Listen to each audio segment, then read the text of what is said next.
Master Control. And I think I made a mistake before. It's the pre-budget consultations that have been going on. So welcome back. We started right here on The Observer with yours truly, Mikey K. And joining me from the UNC headquarters for the first interview is Minister of Foreign and CARICOM Affairs, the Honorable Sean Sobers. Good evening to you, sir.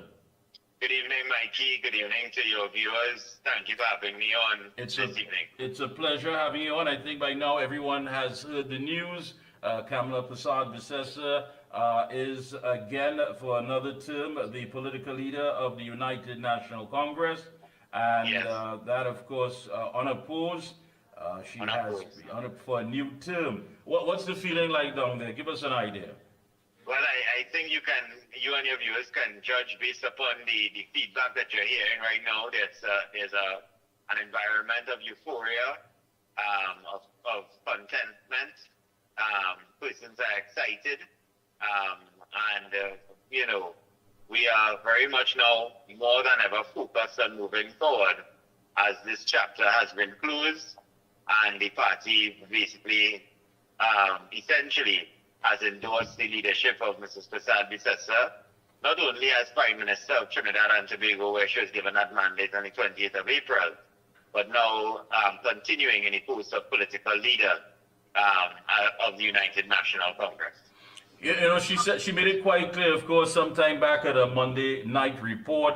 If you want it, come get it. If you want to challenge me, step forward. She said it was open to each and every one. But yet still unopposed. I think that basically we can say and confirm that no one took God out of their thoughts to think about putting their hat in the ring.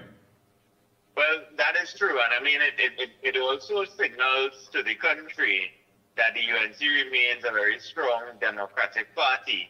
And we had our processes engaged from the national executive perspective after having a meeting, putting the relevant machinery in place to host an election.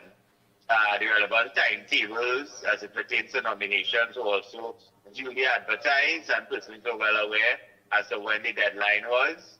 And no announcement was made by anyone, especially in this case the designated authority, being the Elections Management Committee, that was charged with that responsibility to do so by 4 p.m. this afternoon. And so at 4 p.m. this afternoon, when no one filed nominations against the political leader, other than the political leader herself, the Elections Management Committee, as authorized by the Constitution, made the relevant announcement. And Mrs. Persad-Bissessar was the lone candidate. She was the candidate unopposed. And based upon that, and pursuant to our Constitution, they would have endorsed and signaled and authorized her as the duly representative, the duly political leader of the United National Congress, duly authorized leader of the of the United National Congress. Now, from a personal perspective, I want to ask you, what is it about her leadership that really and truly, that you seem to gravitate to, and best of all, embrace? For me, boy, there are so many things, Mikey, and to your audience. But one of the things that stands out is the fact that she has always been someone that I can go to, and she's nurtured a lot of the dreams and aspirations that I've had.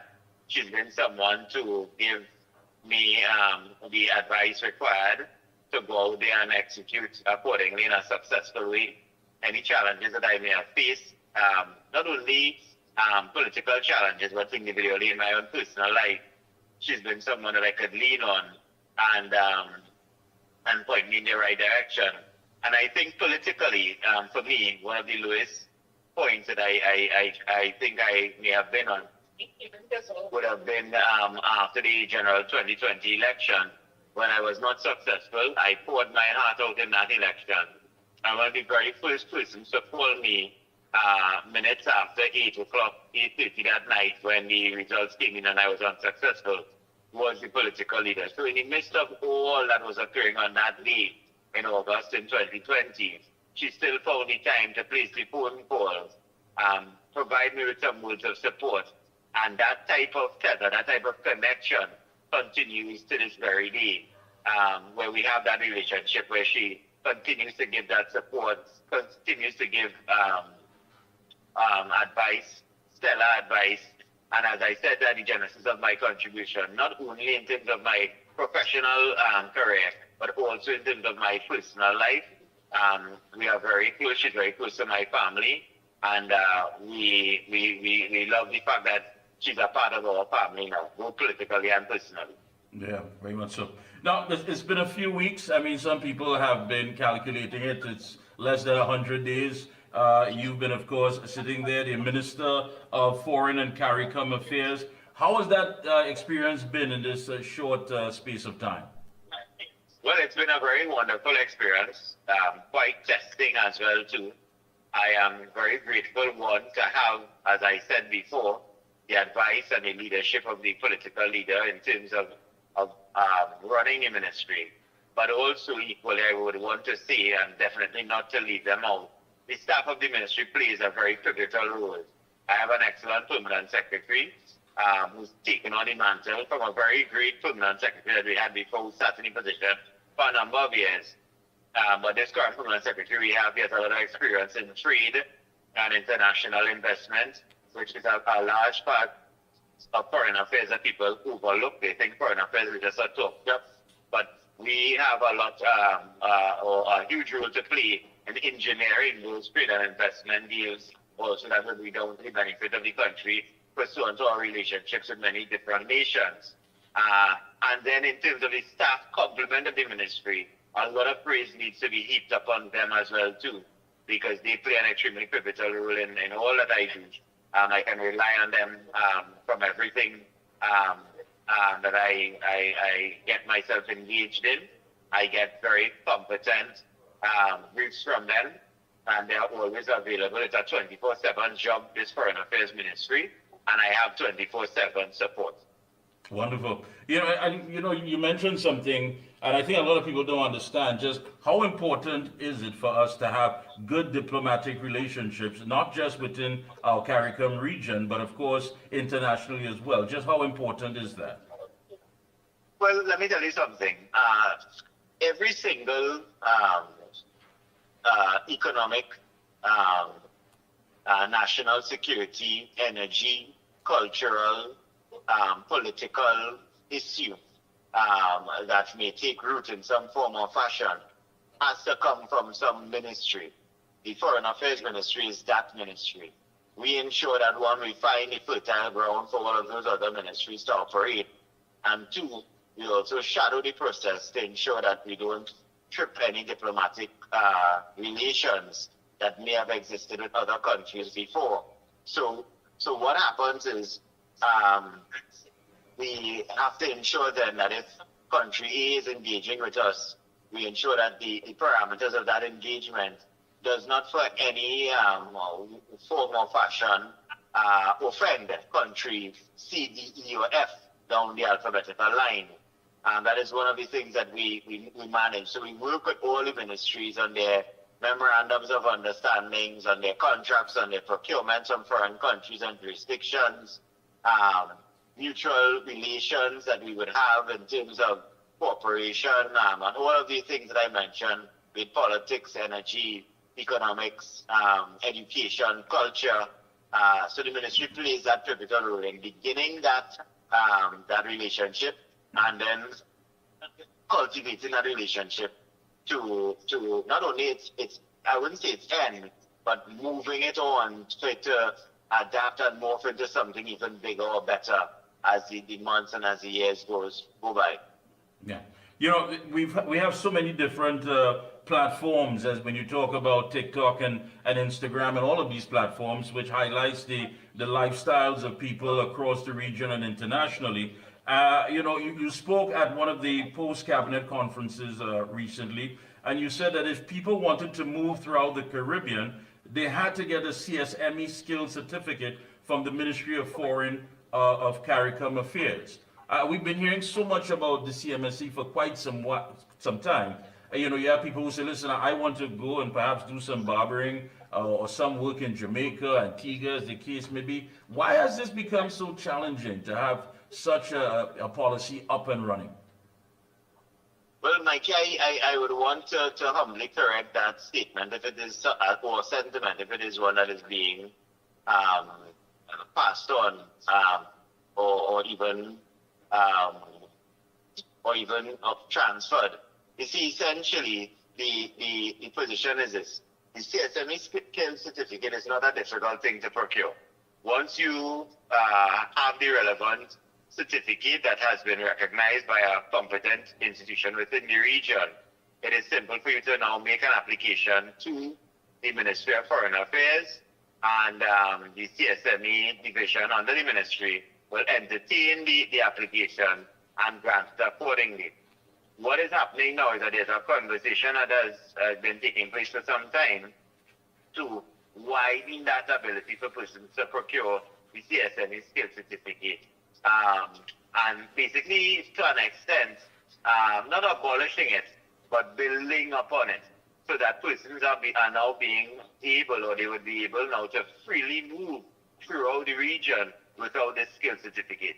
So if you fall under one of the categories that is currently captured by the CSME, barber, a security person, a lawyer, a doctor, an engineer, an architect, you take your certificate from UE or wherever else you procured it, get the CSME's unit to vet it, and then they provide you the skill certificate and you can move throughout the Caribbean region.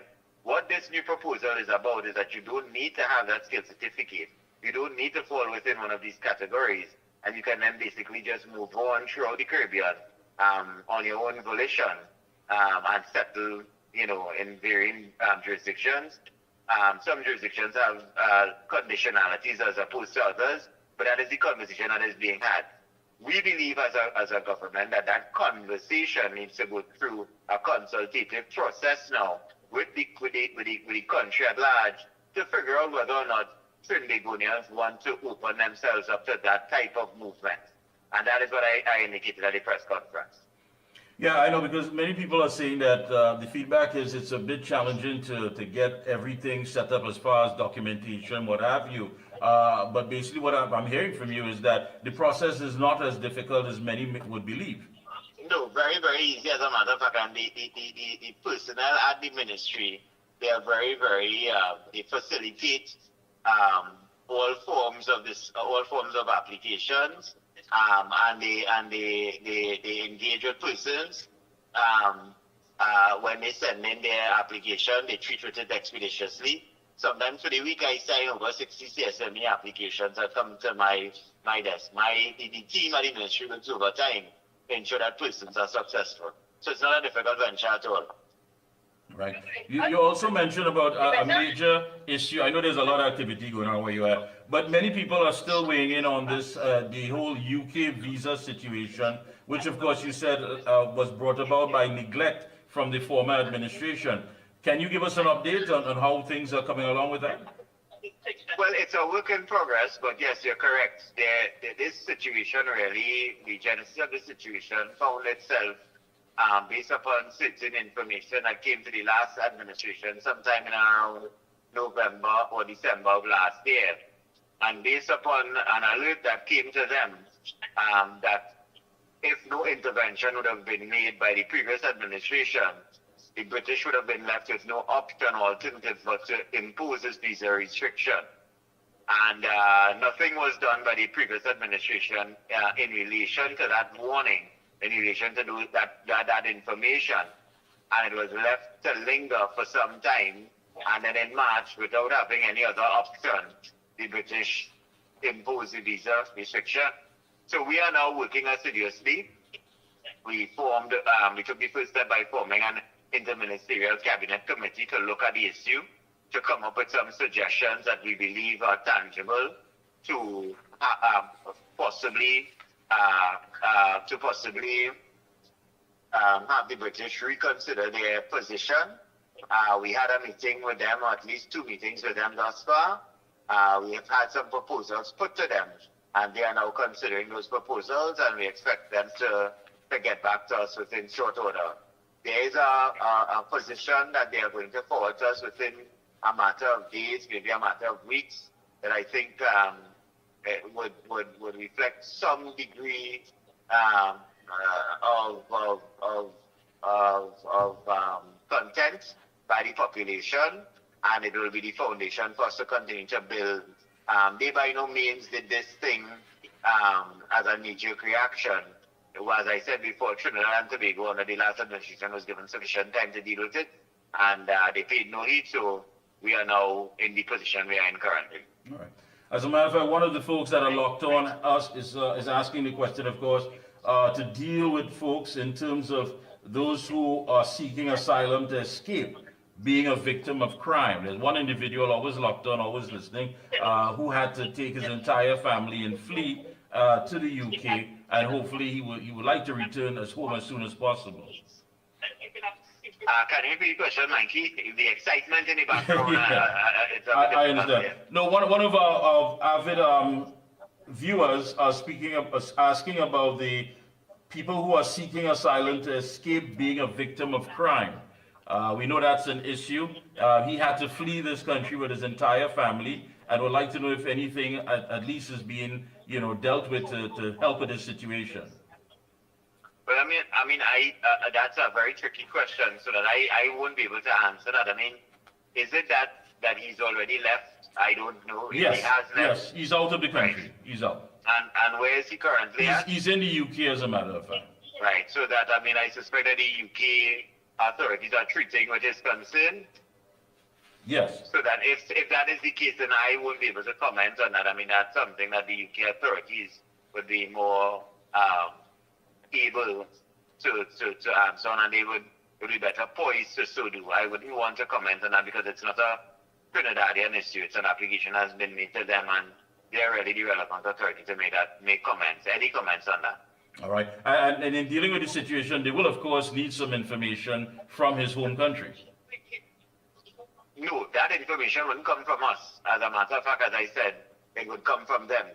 There's an application that is made, and that application has the veracity of the same has to be vetted by the UK authorities, and they do so in their own way without assistance from Trinidad and Tobago in relation to that. All right, wonderful. How do you then? Many people are weighing in and talking about that. It seems as though we're no longer being given that embrace when it comes to traveling. You talk about Bermuda imposing the visa regime on citizens of this country and what have you. Yeah, but that's not true, though. Unfortunately, Bermuda is a country that is airlocked. Insofar as to get to Bermuda, there's really only 3 airlines or 3 countries that you will have to fly through to get to Bermuda, which is the UK, the US, and Canada. And because Trinidad and Tobago nationals require US, UK, and Canadian visas, in order for you to go to Bermuda, you need to procure one of those, and that is what it has put us in that position.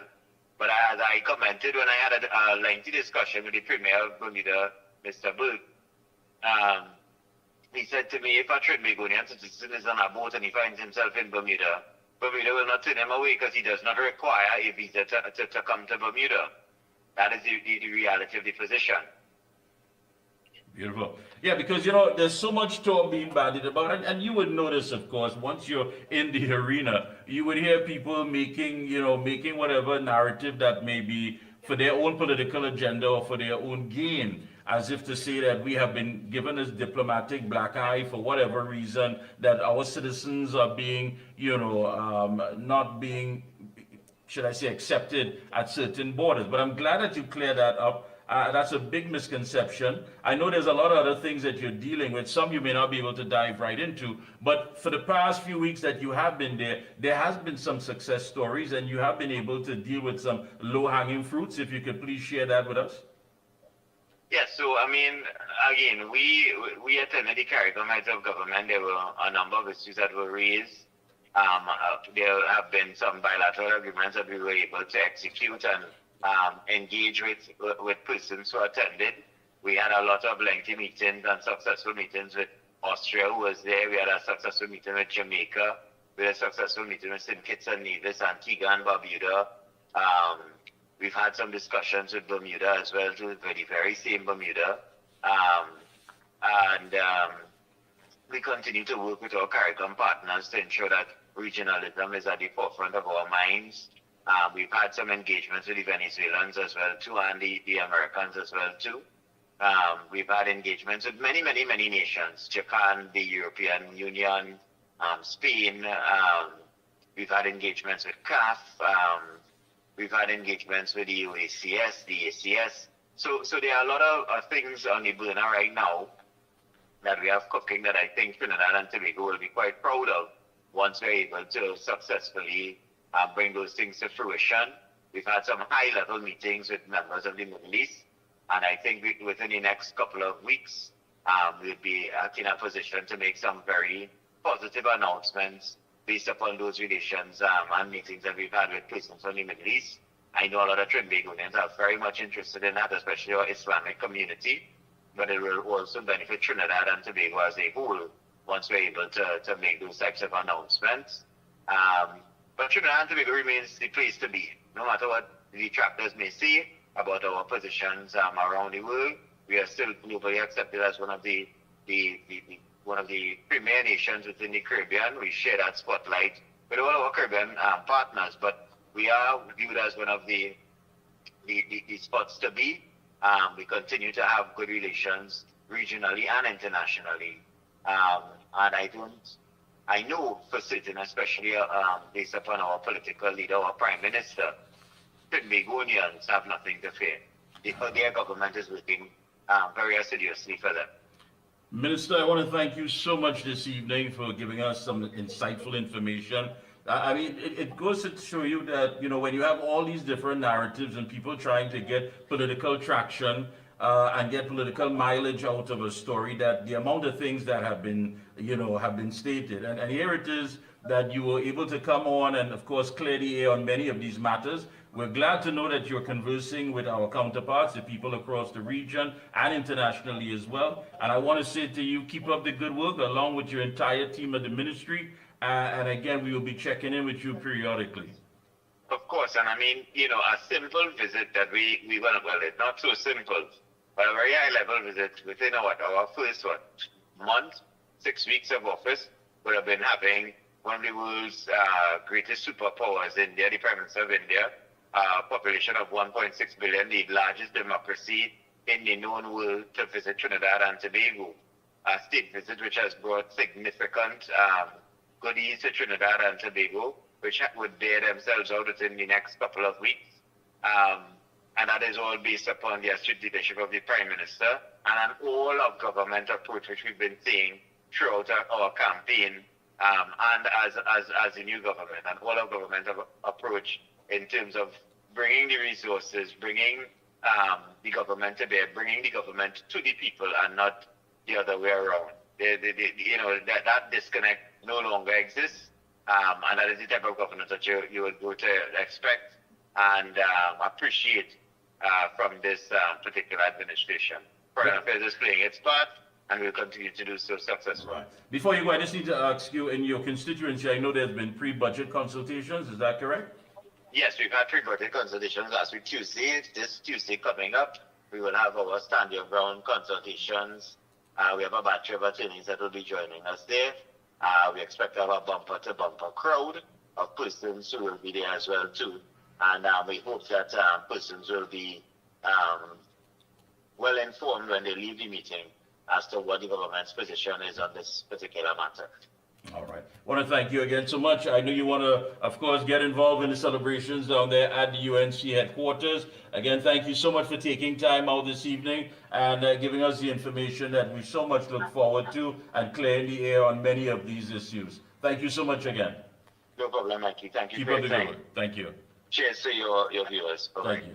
Well, folks, there you have it. That's the Minister of Foreign and CARICOM Affairs, the Honorable Sean Sobers, of course, giving us some insight on what's been taking place at his ministry and his entire team. And again, many people have been making it, seem like as if we are being blacklisted from whatever. But he said, no, there's been conversations that have been going on, not just regionally, but of course internationally, as far as even the Arab states.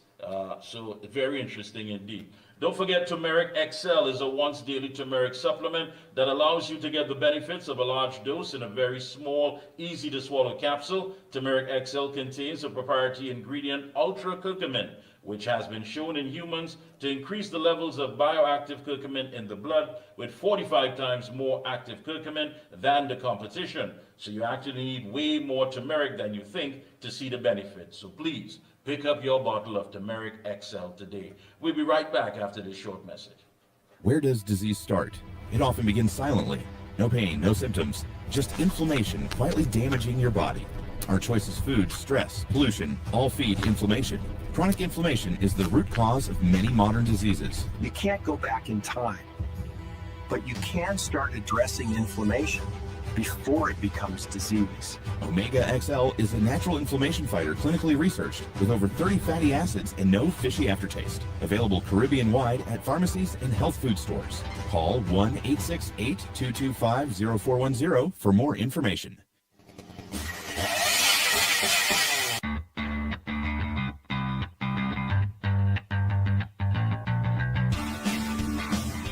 Husqvarna, a global leader in outdoor power equipment, known for its high performance, durable and innovative products, tested and proven by generations of professionals. Full after sales and service support whenever you need it. Contact Provar Distributors Limited, 223-9438 to find a dealer near you. If you live with diabetes, your pancreas works overtime every single day. Between our rich foods and busy lives, chronic inflammation can sneak in, stressing the pancreas and raising the risk of complications. Over time, inflammation can damage these cells, making blood sugar harder to control. Protecting your pancreas from inflammation is a smart way to support healthy blood sugar management. Backed by science, Omega XL is a natural anti-inflammatory with over 30 free fatty acids, proven to help reduce inflammation at its source. Learn more online or ask your local pharmacist. For all top quality and affordable hardware supplies, no one beats Midland Hardware, located number 97 Eastern Main Road, Aruca. Midland stocks the #1 brands in hand tools, garden tools, water tanks, power washers, generators, water pumps, kitchen and bathroom faucets, along with face basins and toilet sets, blocks, lumber, steel, sand, gravel and topsoil. Also check out Midland for steel windows and assorted designs of metal curtain rods. Everything for home and business projects. Payments via links, credit cards, online payments, or cash on delivery. WhatsApp 327-7761 or call 646-2144. Open every day from 8 a.m. From foundation to finish, it's all at Midland. Is high blood sugar the root cause of diabetes? Most people think high blood sugar is the problem. The truth, it's inflammation. Insulin resistance is the root cause of diabetes. Reducing that inflammation is key. Omega XL is a natural option. Not fish oil, but a patented green-lipped muscle extract with over 30 fatty acids, including EPA and DHA. Clinically studied, backed by over 30 years of research. Stay tuned. Omega XL. Power your health. When you say TNT's construction boss, then there's only one company, Lacroix Construction Services Limited, specializing in general construction, industrial maintenance, manpower resources, transportation and lifting, and equipment rental, excavators, bulldozers, dump trucks, lighting systems, and everything for your project. We have affordable prices. Call now 267-0000 or 431-0012. Lacroix Construction Services Limited, TNT's construction boss. And we're back. Thank you so much, Master Control. And we'll be joined by a lady who is no stranger to the Observer. Always a pleasure to have her on, really and truly. Let me say a pleasant Sunday good evening to political analyst Dr. Indira Rampasad. Good evening, ma'am. Hi, Mikey K. How are you? Well, a lot better hearing your voice, I must say. It's good to have you on as always. And I think by now you know that the UNC Election Management Committee has announced that the Honorable Prime Minister Kamala Persad-Bissessar, SCMP, is the duly elected political leader unopposed for a new term. Does that come as a surprise to you? Not at all. So one wouldn't have expected anyone to dare to oppose her, given her resounding victory at the general elections on April 28th. And it would have been normal for her to win, even if she had opponents. And in the past, she had opponents. She won every time, and she won landslide victories, whether it was one opponent or two. She flogged them all. So this news is no surprise to me at all, none at all. So it is expected, and I want to take the opportunity to heartily congratulate her on her re-election as political leader of the UNC. Yeah, quite an audience turnout, the crowd turnout at the headquarters. We have some pictures up on the screen and what have you. What does this mean? I mean, we're talking about someone, and I think she opened up on the campaign. The last general elections recently held. And she said, listen, I have been politically battered, politically bruised, but I've stood here strong, I've taken it all, and with a sense of, feeling vindicated after all was said and done, she's still there. I mean, she's still there, and she still has that full support. What does it mean going forward? It means that she's managed remarkably to hold the party together, even in opposition and amidst all the naysayers, all the negativities from the naysayers, that she's unelectable, that she can never be in government again, that she's lost all these elections. One of the things we as political scientists always say is never say never. I think she's a master strategist. I think that the April 28th general election, apart from the faux pas of the PNM and the mess that they found themselves in and mess that they left the country in, I think the victory was also largely due to her capacity to strategize and her experience, bring enormous experience. She's been in the trenches in the opposition for ages, as far as we can remember, going back to the 80s, I believe, with the NAR and then ULF, UNC. So she's been in the trenches. She's fought for, in the 90s, she fought for the deputy political leadership. She fought against Carlos John and Ramesh Lawrence Maraj, and she flogged both of them in that election, if you would recall. So, she's got tremendous tenacity and stamina. That is very clear. Despite her frail, what she calls, frail outlook, the mind is working very, very well, and that is obvious when she comes to the podium, to the forum, in the public arena, that her mind is working very well. So, I think she has a solid 5 years ahead of her as Prime Minister. And I think opposition leadership is every 3 years, if I'm not mistaken. And so she's probably will weather another opposition leader election, for all that we know. Sorry, political leader election. Yeah. So for all that we know, she may weather another one. But we'll see what will happen in 5 years after her elected term as Prime Minister.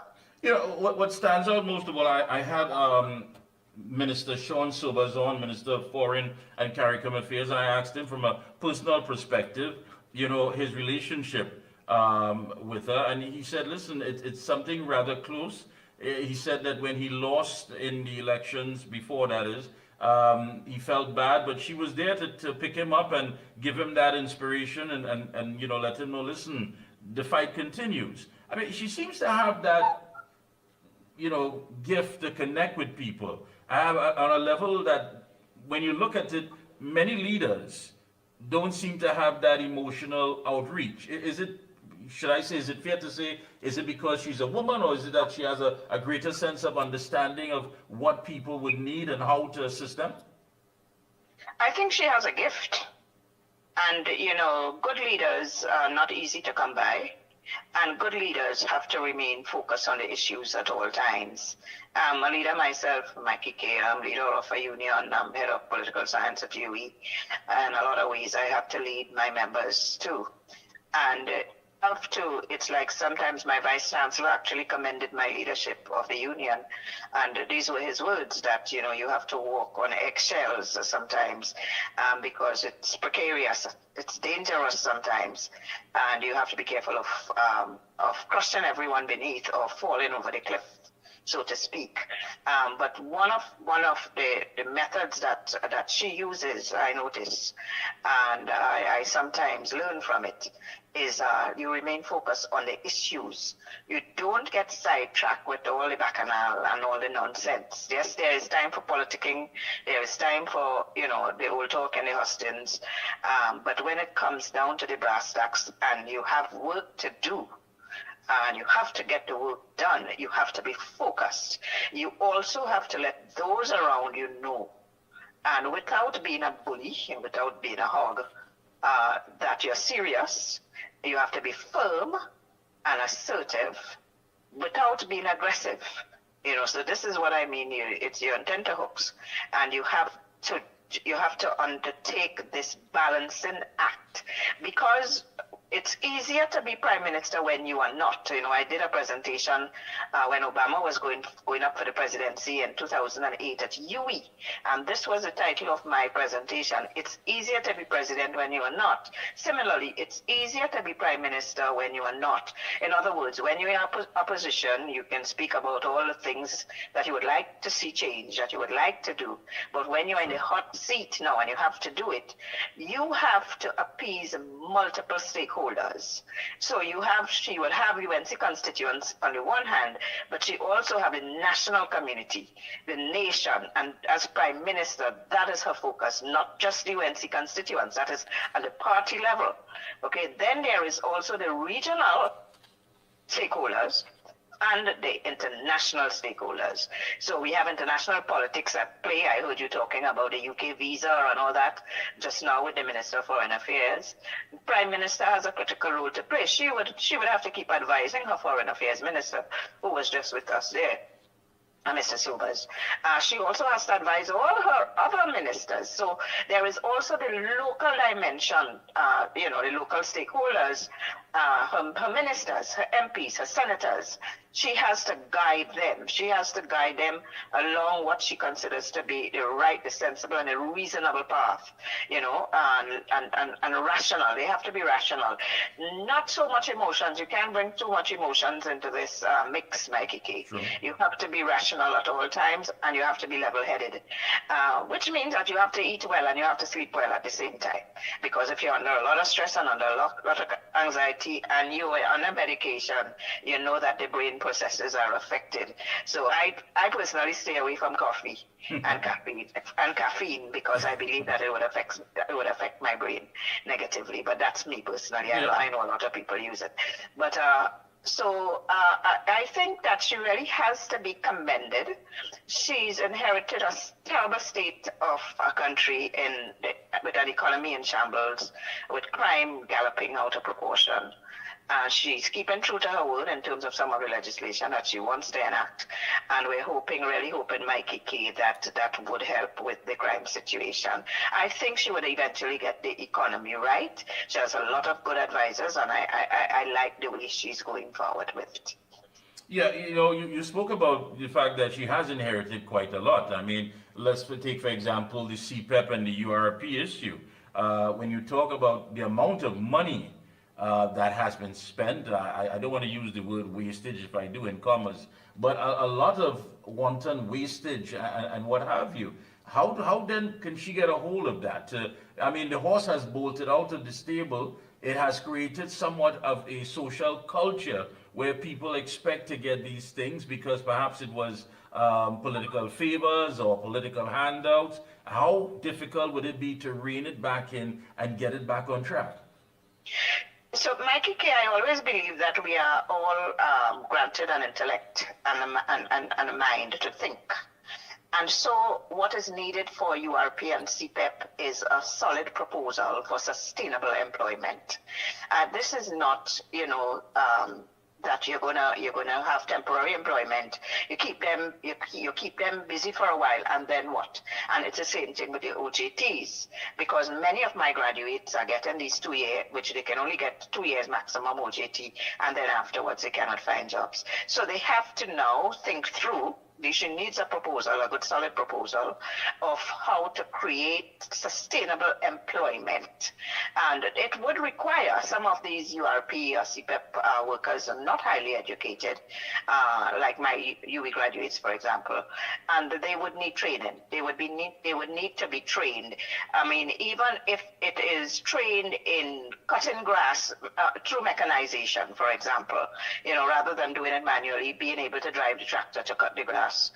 They will need some expertise to come in there, so that they can have sustainable employment, and they would be able to send their children to school and support them, support their families, and their life and livelihood generally. Which also brings me to the whole issue of the labor situation. Right. I know the public servants are waiting anxiously for their increase. And WTU workers, we have a lot of other unions that didn't settle. My union is waiting patiently as well. We settled, and the increase was enacted, but the back pay has not yet been paid. So they're waiting patiently for the back pay. Many of them thought that it would be paid in June, because this is what the campus management had promised. Government, however, had changed, and I had to advise that due to the change in government, there would be a delay. But, the 2% and the 2% that the last government was throwing at the workers led to some extent the trade union movement joining with the UNC and eventually forming the government. So they would have contributed to the victory as well, and that has to be addressed. I understand it's 2 months, April 20, May, June. We're going into 3 months. 3 months, yeah. And that's short in the lifespan, but hopefully by the end of the year, they would get a Christmas package. I'm talking generally of the unsettled wage negotiations for these unions. Yeah, but what do you say when you hear people weigh in and talk about the fact that, listen, we want it now? I mean, there has been no sort of negotiations going on for quite some time, but they expect that, listen, this is what we voted on, this is what we expected, and we want it as quickly as possible. Does that put some sort of pressure on the Prime Minister and her team? But then, in fact, if it's not there, what needs to be done?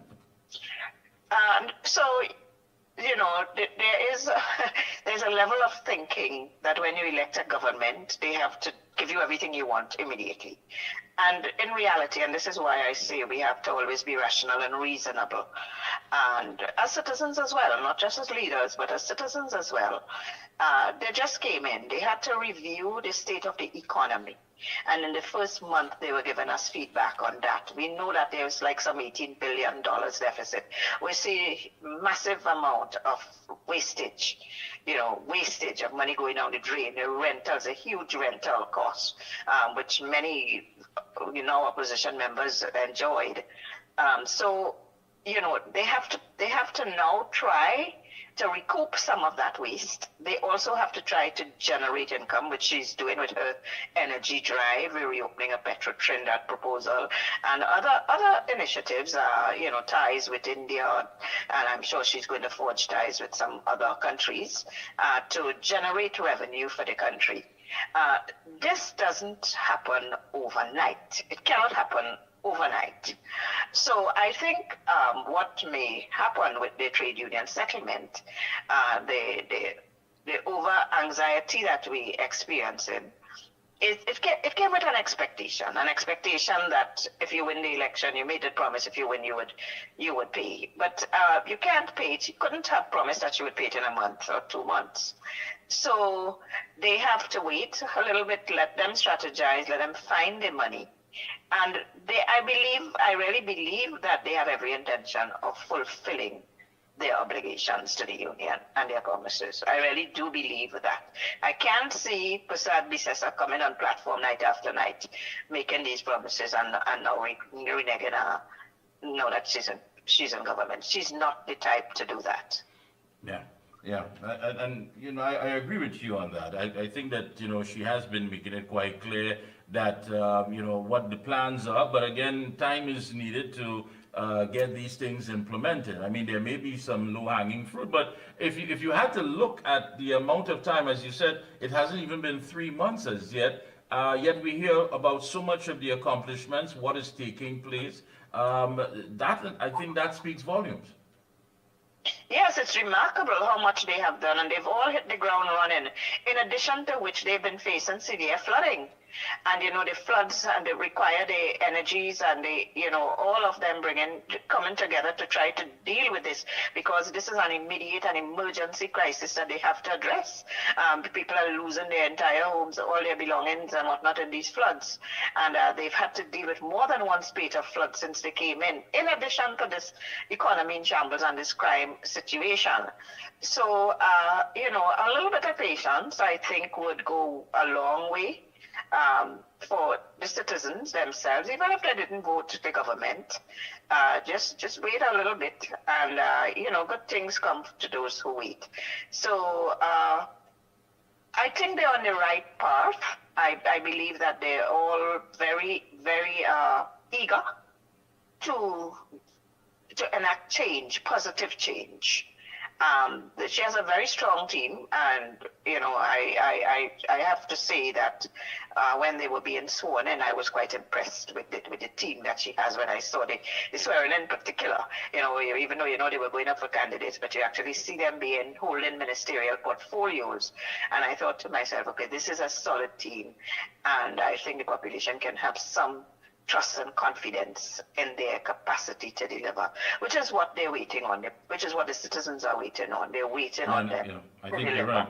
I think you're right. Now, when you look at the role of the opposition, I mean, one would think that it would more to weigh in on, you know, accountability, transparency, and the issues in the interest of the citizens to make sure that, you know, good governance is being brought to the table. But when you hear certain statements that can be a bit divisive and being used by, I believe, one Marvin Gonzalez, the way how the boards are being put together, making comments as such as he doesn't know whether he's in Bombay or New Delhi, as the case may be, making, you know, talking in such a manner. What does that tell us? I mean, what's expected to gain from that?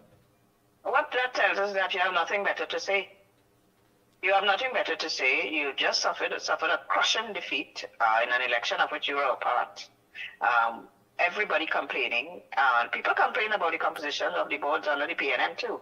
You know, there are a lot of people who were excluded, and you know, there were complaints. There were that kind of complaints as well. But the point is that what they need to do is to try to be a little more proactive and take a more positive stance on how they're going to rebuild the PNM, because that party is now in a mess. And as it is divided. And, you know, there's a Stuart Young faction there, and there's a Penny faction there.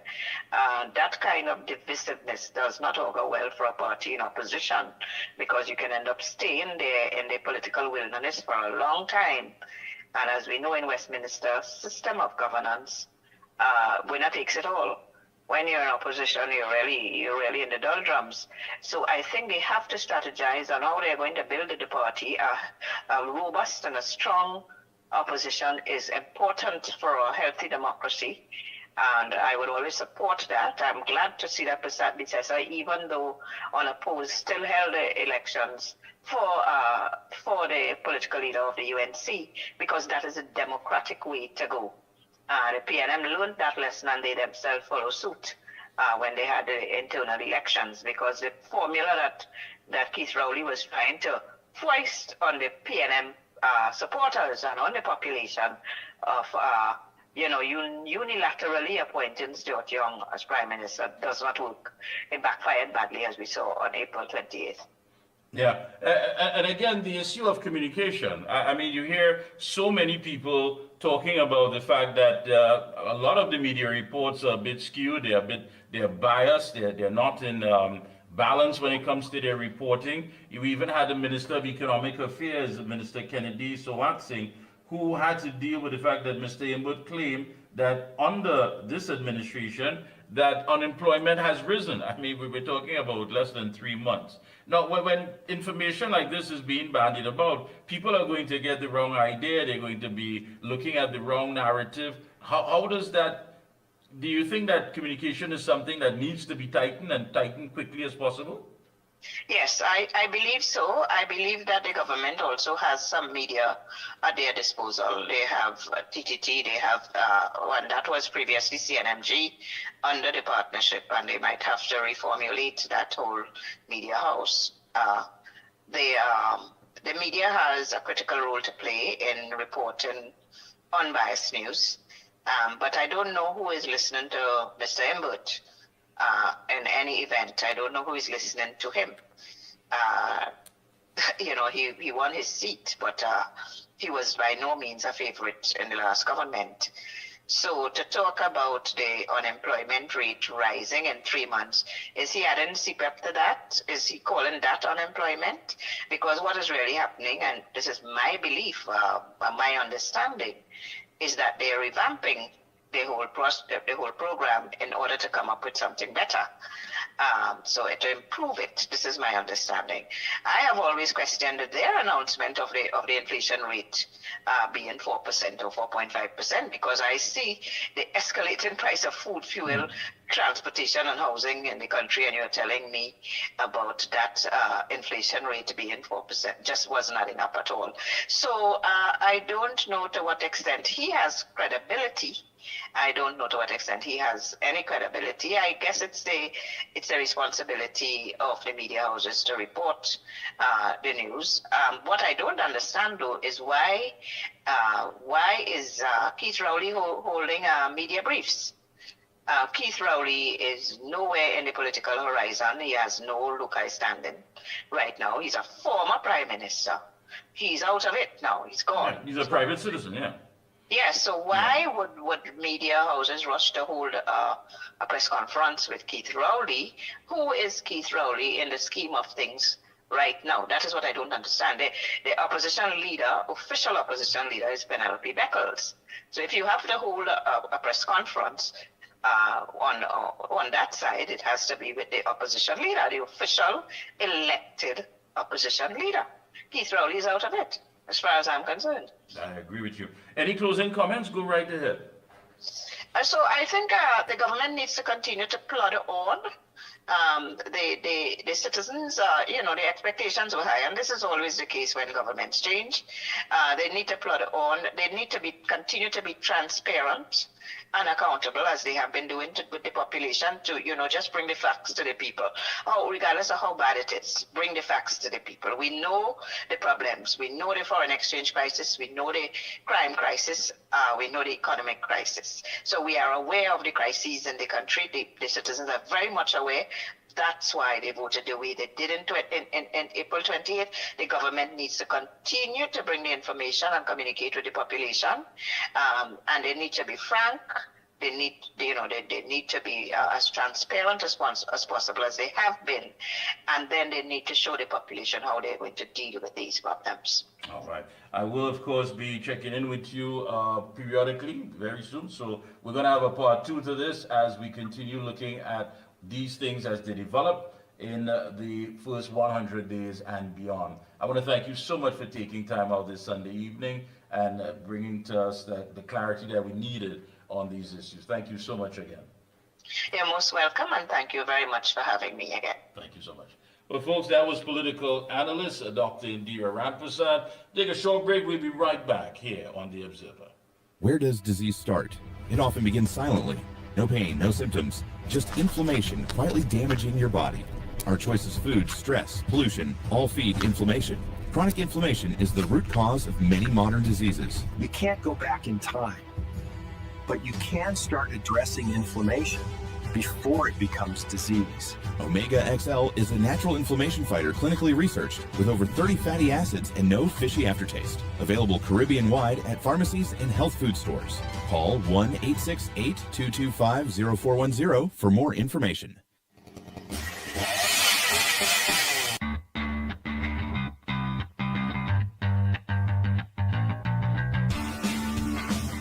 Husqvarna, a global leader in outdoor power equipment, known for its high performance, durable and innovative products. Tested and proven by generations of professionals. Full after sales and service support whenever you need it. Contact Provar Distributors Limited, 223-9438 to find a dealer near you. If you live with diabetes, your pancreas works overtime every single day. Between our rich foods and busy lives, chronic inflammation can sneak in, stressing the pancreas and raising the risk of complications. Over time, inflammation can damage these cells, making blood sugar harder to control. Protecting your pancreas from inflammation is a smart way to support healthy blood sugar management.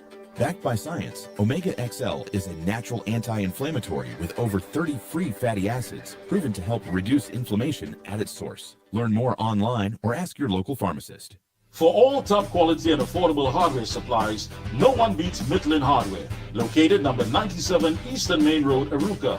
Midland stocks the #1 brands in hand tools, garden tools, water taps, power washers, generators, water pumps, kitchen and bathroom faucets, along with face basins and toilet sets, blocks, lumber, steel, sand, gravel and topsoil. Also check out Midland for steel windows and assorted designs of metal curtain rods. Everything for home and business projects. Payments via links, credit cards, online payments, or cash on delivery.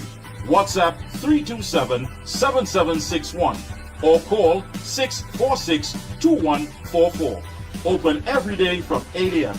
From foundation to finish, it's all at Midland.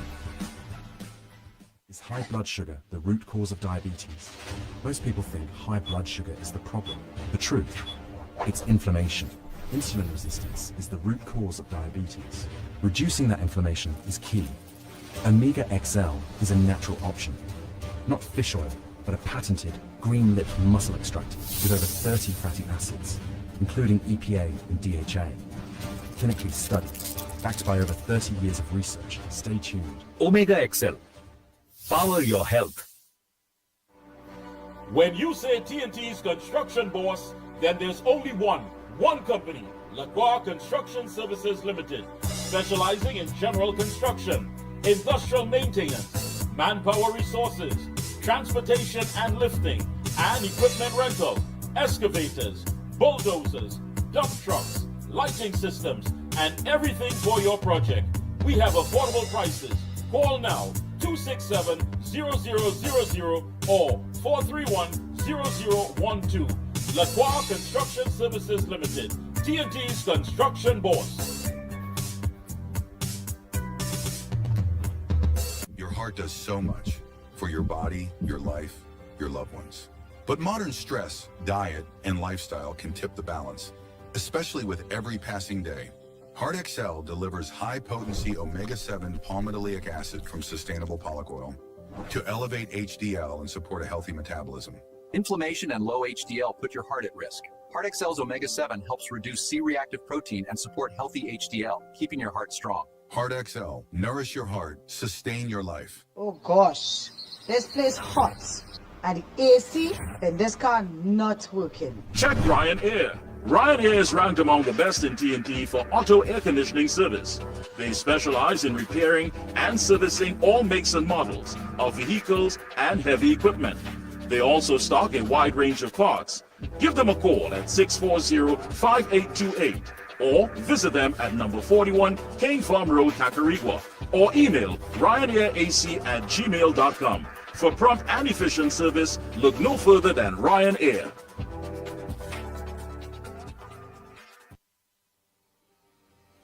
Dust from the Saharan desert, over 6,000 kilometers away, travels across the Atlantic to our little island, filling the air we breathe with tiny dust particles that can trigger an inflammatory response when inhaled into the lungs.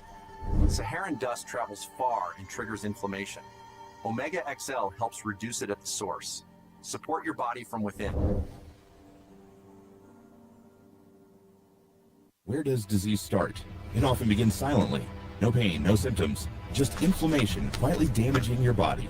Our choice is food, stress, pollution, all feed inflammation.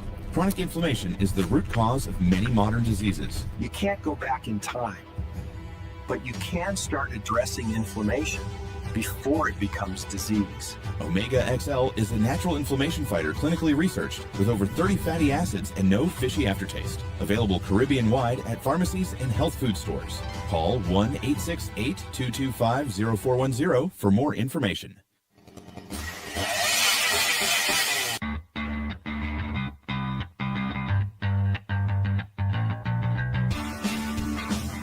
Husqvarna, a global leader in outdoor power equipment, known for its high performance, durable and innovative products, tested and proven by generations of professionals.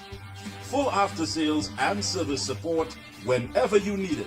Contact Provar Distributors Limited, 223-9438 to find a dealer near you. If you live with diabetes, your pancreas works overtime every single day. Between our rich foods and busy lives, chronic inflammation can sneak in, stressing the pancreas and raising the risk of complications. Over time, inflammation can damage these cells, making blood sugar harder to control. Protecting your pancreas from inflammation is a smart way to support healthy blood sugar management. Backed by science, Omega XL is a natural anti-inflammatory with over 30 free fatty acids, proven to help reduce inflammation at its source. Learn more online or ask your local pharmacist.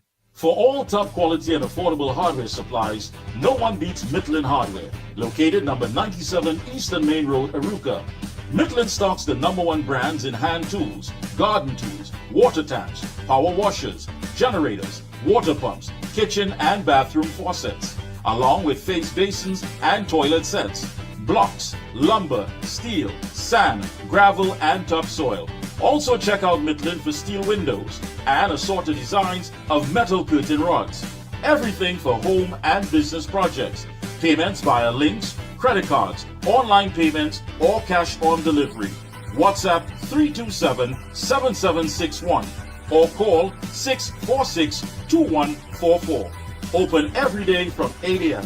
From foundation to finish, it's all at Midland.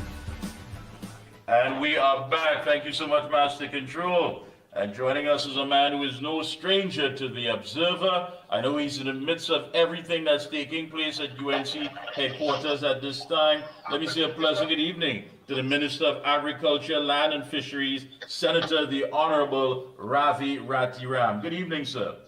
Hello, good evening, Mikey, and good evening to all our listeners out there. That's right. Of course, the UNC Election Management Committee has made it quite clear the Honorable Prime Minister Kamala Persad-Bissessar, SC MP, is the duly elected political leader unopposed for a new term. What's the feeling? Yes, definitely. What's the feeling like down there at headquarters, Minister? Well, it's an evening of joy at the party headquarters.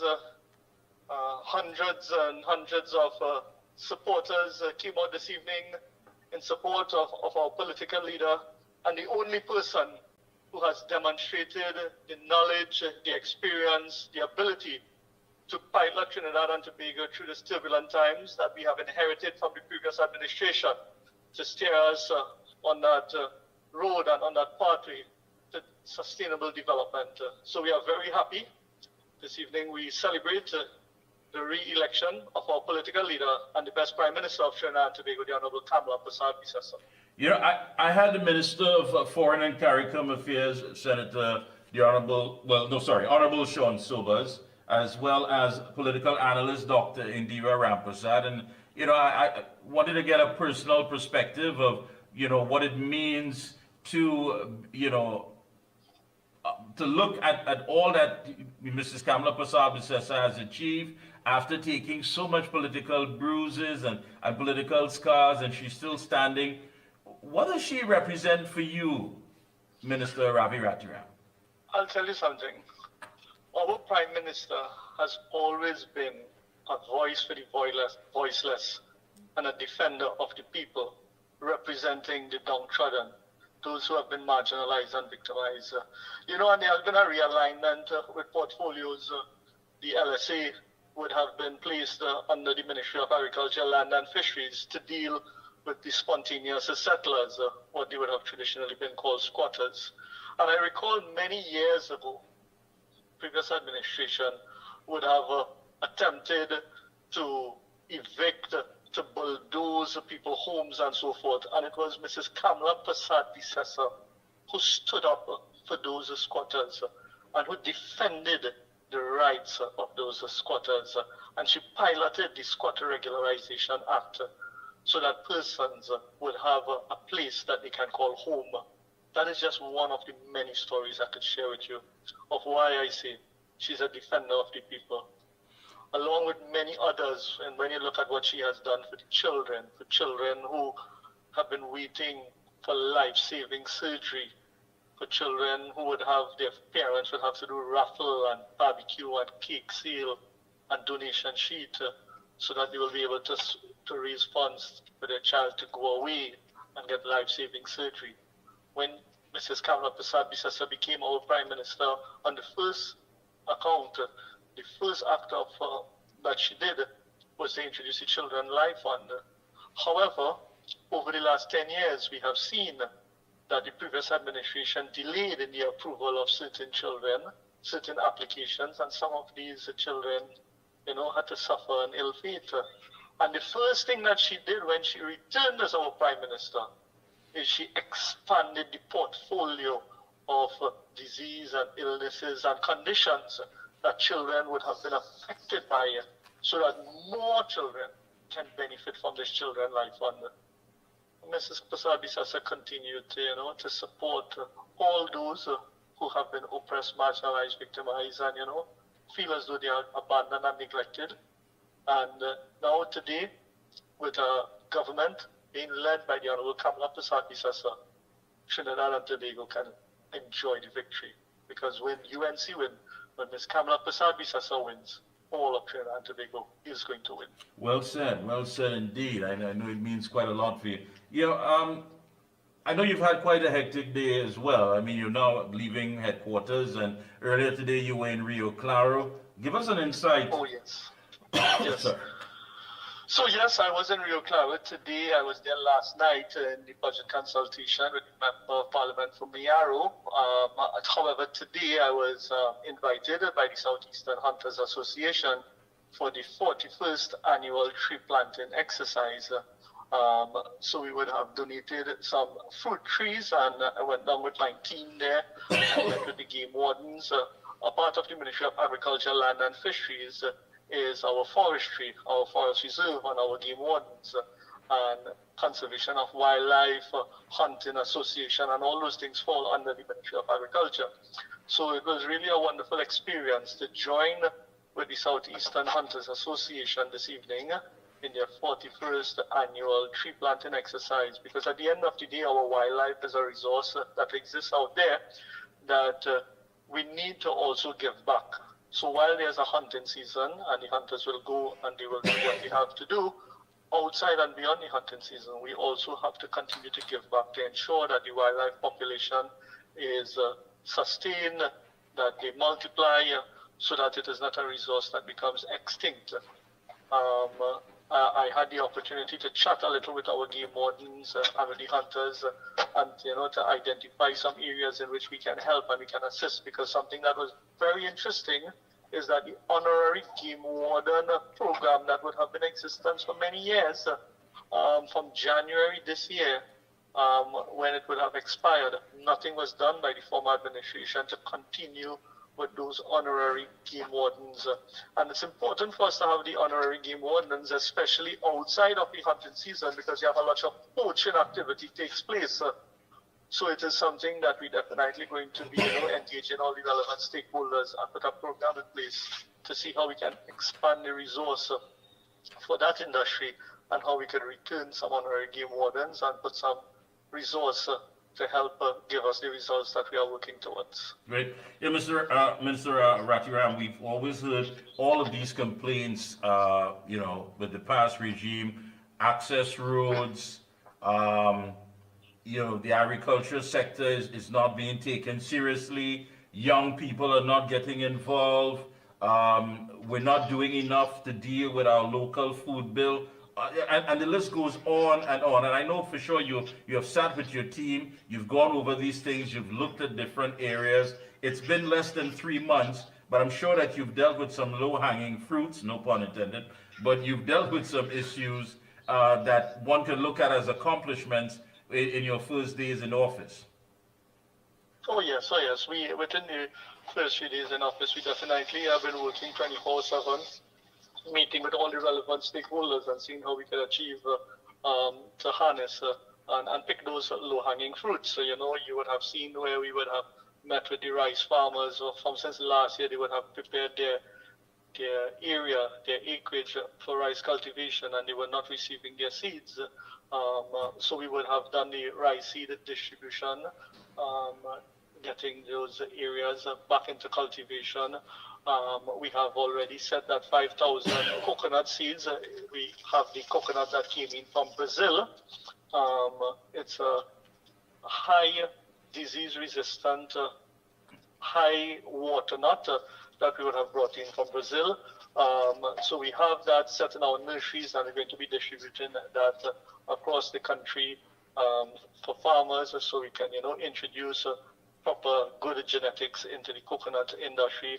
We've been meeting with the cocoa farmers to see how we can rehabilitate the cocoa estate. At one point in time, we would have had over 90,000 acres of cocoa under cultivation, and we have fallen now to around 4,000 acres. When Trinidad and Tobago fine and flavored cocoa is #1 in the world, where last year the gold medalist came from the Ecclesville area, right in the constituency of Mayaro.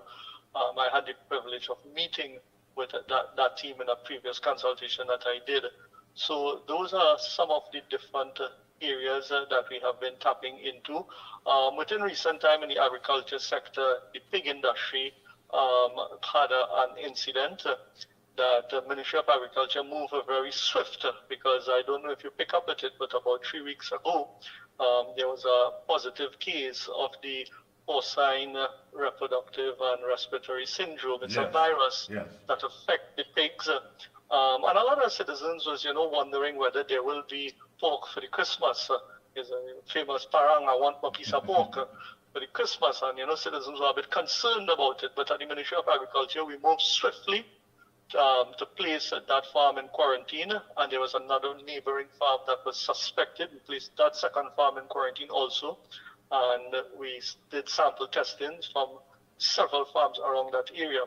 The first farm that tested positive, we were able to fully contain the virus in that area, because none of the other farms, even the second one that was placed in quarantine, this week the chief veterinary officer has lifted that quarantine, so that farm is safe to proceed in the activities, and all the other farms in the area is safe. That farm that was originally tested positive, those animals will be removed from the system. So the long and short of it is, one, the porcine reproductive and respiratory syndrome virus is not a zoonotic disease. It cannot be transferred from animal to human beings. Humans are safe. And there are no other farms in the country that has tested positive for that virus. So our pork industry is safe. The pork meat is good for consumption, so citizens don't have to be worried about it. And I will have to use the opportunity to congratulate the officers in the Ministry of Agriculture for their swift approach.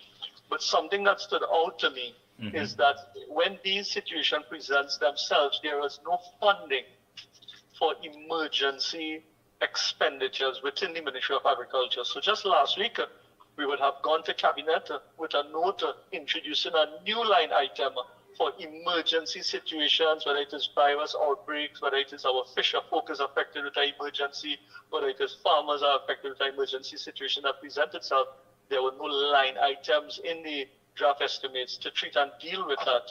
We are now going to be introducing that new line item. When we deal with the budget next year, we will be dealing with the emergency fund to treat and deal with these type of scenarios, so that the officers within the system will have the resources to protect the industry and the different sectors.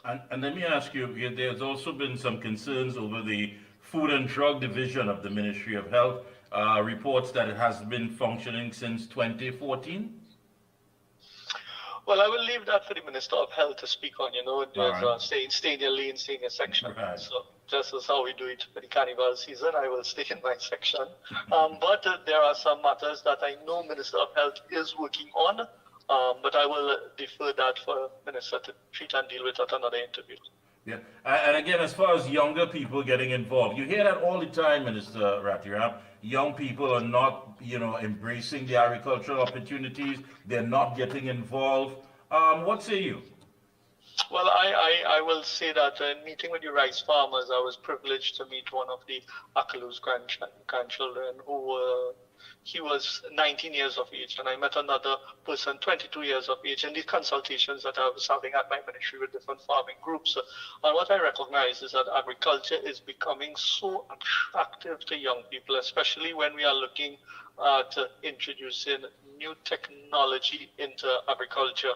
There is something called freight farming that we have not really discussed as yet with the public, but it is something that we are doing some significant research into freight farming to reduce our food import bill, because we import a lot of things into Trinidad because of the climate that these grains and these commodities are produced in cooler climates and so forth, and in environments where we have to import some of these things. Freight farming is going to create the environment that will give us the lights, the climate, the water, the weather, everything. It's going to replicate that through the process of freight farming, and it is something that I'm certain those young people are going to be very much involved with. So instead of having them going out into the traditional style of agriculture, into the hot sun and the back-breaking exercise, using things like hydroponics, using indoor farming technology, it is something that we are going to make extremely attractive for not just young people, but anyone who wants to get involved, especially like the single mothers who may not have much time to go in the garden and do work in the backyard and so forth. It is something that can be it's recycled containers that will be retrofitted to do special products. We use the vertical farming technology, and even containers can be placed on top containers. But I will do a full presentation on the freight farming exercise as we go forward. But it is something that is going to be new, it's going to be modern, it's going to be technologically driven, and it is going to revolutionize the whole agriculture sector here in Trinidad and Tobago. Before you go, I need to ask you as well. In the last administration, there was a lot of talk about food, the processing sector, but that seemed to have been monopolized, even by some of the senior government officials. I wouldn't call any names. What are you looking at as far as that entire rollout for the agro-processing sector? Well, agro-processing is going to definitely be a big thing that this government is going to be investing into. We have to be thankful to Prime Minister Modi for the recent investment into the agro-processing sector. By his donation, the government of India would have donated $1 million in agro-processing equipment to Trinidad and Tobago. So we are in the process of setting up a cassava processing plant that is going to convert cassava into cassava flour. And we are encouraging farmers and persons who have land that is not in use. If it is you're looking for an opportunity and you're looking for something, investing into a field of cassava is actually something wonderful, because through the Ministry of Agriculture, we are going to be taking that cassava now, processing it through our agro-processing facility, and introducing more and more cassava flour on the market. Cassava flour is much healthier than the traditional wheat flour. The glycemic index is better with the cassava versus wheat, and a lot of our citizens out there are affected with things like diabetes. Cassava is healthier for those persons versus traditional wheat flour. So cassava is one area that we're going to look at, but there are several other areas of agro-processing that is going to add value to the agriculture sector, whether it is canning of pineapples, whether it is sweet potato, and we're introducing the sweet potato fries. I have already had conversations with another agro-processor who is willing to purchase over 10 tons of sweet potato on a monthly basis from our farmers. That is a wonderful opportunity, because the price that the agro-processor is offering farmers is going to be a very attractive price. So we will be doing the MOU with the players involved, and we will be publishing that, so that we will now be introducing sweet potato fries on fast food menus with very popular international fast food franchise that we may have in the country, it is something that we are going to introduce because, again, the sweet potato fries are healthier than the traditional Irish potato and the potato fries that we consume. So what we are looking at is, one, we are looking at boosting the industry and boosting production, getting more and more lands into cultivation, and then adding value to the sector through the process of agro-processing, of course. Wonderful. Finally, I know you also mentioned recently to revisit the compensation process for farmers, those affected by flooding. Well, that is going to extend beyond just that. It's going to extend to what is a farmer, who is registered as a farmer, who is not registered, how can persons become a farmer. People may not have the land. They would have been farming on the land for many, many years. Their grandfather, the father would have been using this land, and because they passed on, they have not been able to get the lease in their name. They can't get a farmer's badge. And when they are affected by floods and so forth, they get no support system. So we are looking at using production and persons who are producing, because you can't be good to produce during COVID, where we would have registered everybody who was producing should not have go. And we would have been buying from all these farmers out there, registered or unregistered farmers. We buy and produce during the COVID pandemic. We registered them in NAMDEVCO. NAMDEVCO is part of the Ministry of Agriculture, but the Ministry of Agriculture doesn't recognize them. So it is something that we are working on to resolve this whole problem of farmers having the challenges in getting the farmer's badge and so forth. And as soon as we get the necessary cabinet approval, we will definitely be speaking more on it as we go forward. And the predator larceny, the squad, I know that the last time we spoke, well, that time you were in opposition, but you were talking about the fact that farmers are still going through the headache of dealing with people who are out there just hell-bent on stealing their crops.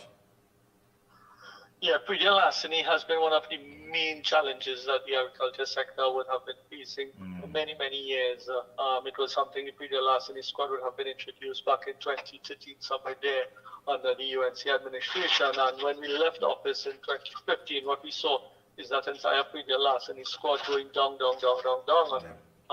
Even the vehicles and so forth, as the vehicles are out on the road, there is regular wear and tear of these vehicles, and incidents and accidents do occur to the best and safest of drivers out there. But because of the bad road conditions, there's wear and tear on the vehicles. One, we need to provide vehicles and resources for predator larceny unit. So this is something that 3 weeks ago, I would have engaged the superintendent to get all the vehicles in the predator larceny unit back up and working, and I'm happy to report that the vehicles have gotten repaired. The vehicles are back up. The fleet of vehicles belonging to the squad is working. There's a significant amount of vacancies that exist in the predator larceny unit.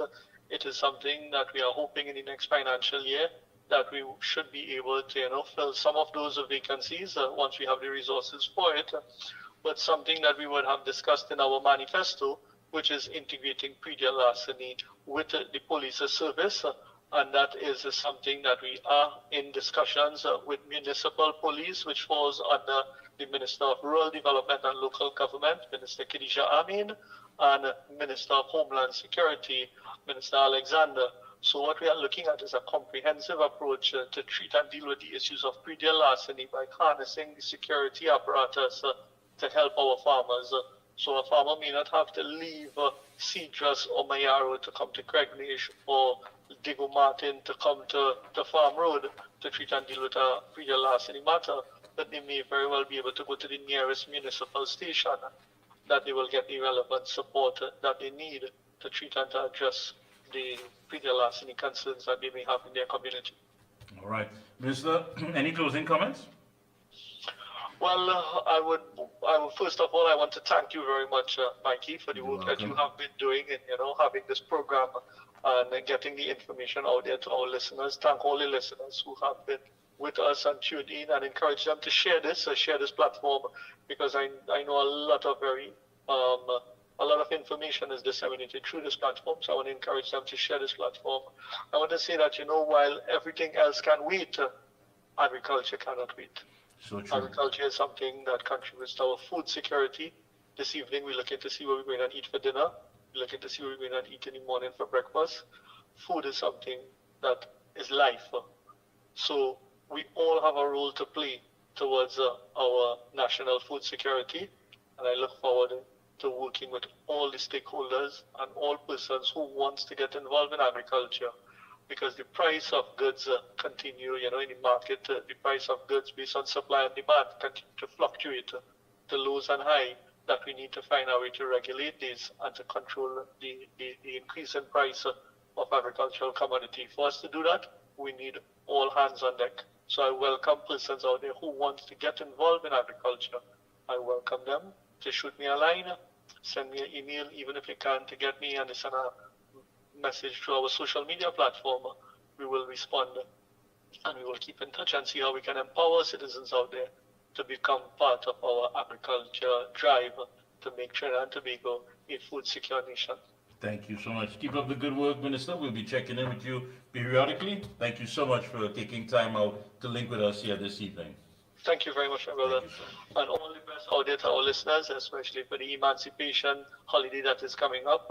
I want to use the opportunity to send warm Emancipation greetings to all our brothers and sisters out there. Thank you so much. Same to you. Thank you.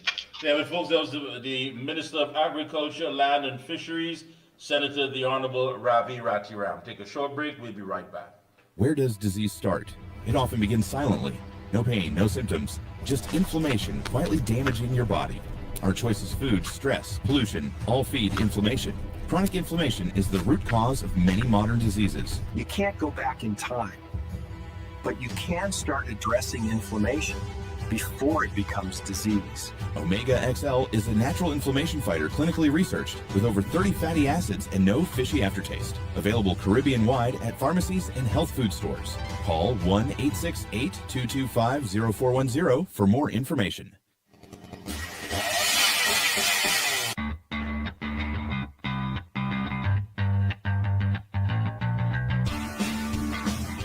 Husqvarna, a global leader in outdoor power equipment, known for its high performance, durable and innovative products, tested and proven by generations of professionals. Full after sales and service support whenever you need it. Contact Provar Distributors Limited, 223-9438 to find a dealer near you. If you live with diabetes, your pancreas works overtime every single day. Between our rich foods and busy lives, chronic inflammation can sneak in, stressing the pancreas and raising the risk of complications. Over time, inflammation can damage these cells, making blood sugar harder to control. Protecting your pancreas from inflammation is a smart way to support healthy blood sugar management.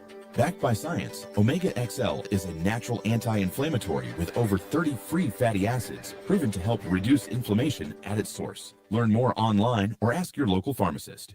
For all top quality and affordable hardware supplies, no one beats Midland Hardware, located number 97 Eastern Main Road, Aruca. Midland stocks the #1 brands in hand tools, garden tools, water tanks, power washers, generators, water pumps, kitchen and bathroom faucets, along with face basins and toilet sets, blocks, lumber, steel, sand, gravel and topsoil. Also check out Midland for steel windows and assorted designs of metal curtain rods. Everything for home and business projects. Payments via links, credit cards, online payments, or cash on delivery. WhatsApp 327-7761 or call 646-2144. Open every day from 8 a.m. From foundation to finish, it's all at Midland. Is high blood sugar the root cause of diabetes? Most people think high blood sugar is the problem. The truth, it's inflammation. Insulin resistance is the root cause of diabetes. Reducing that inflammation is key. Omega XL is a natural option. Not fish oil, but a patented green-lipped muscle extract with over 30 fatty acids, including EPA and DHA. Clinically studied, backed by over 30 years of research. Stay tuned. Omega XL. Power your health. When you say TNT's construction boss, then there's only one company, Lacroix Construction Services Limited, specializing in general construction, industrial maintenance, manpower resources, transportation and lifting, and equipment rental, excavators, bulldozers, dump trucks, lighting systems, and everything for your project. We have affordable prices. Call now 267-0000 or 431-0012. Lacroix Construction Services Limited, TNT's construction boss. Your heart does so much for your body, your life, your loved ones. But modern stress, diet, and lifestyle can tip the balance, especially with every passing day. Heart XL delivers high-potency omega-7 palmitoleic acid from sustainable pollock oil to elevate HDL and support a healthy metabolism. Inflammation and low HDL put your heart at risk. Heart XL's omega-7 helps reduce C-reactive protein and support healthy HDL, keeping your heart strong. Heart XL, nourish your heart, sustain your life. Oh gosh, this place hot. And the AC in this car not working. Check Ryan Air. Ryan Air is ranked among the best in TNT for auto air conditioning service. They specialize in repairing and servicing all makes and models of vehicles and heavy equipment. They also stock a wide range of parts. Give them a call at 640-5828 or visit them at number 41 Cane Farm Road, Tacarigua, or email ryanairac@gmail.com. For prompt and efficient service, look no further than Ryan Air.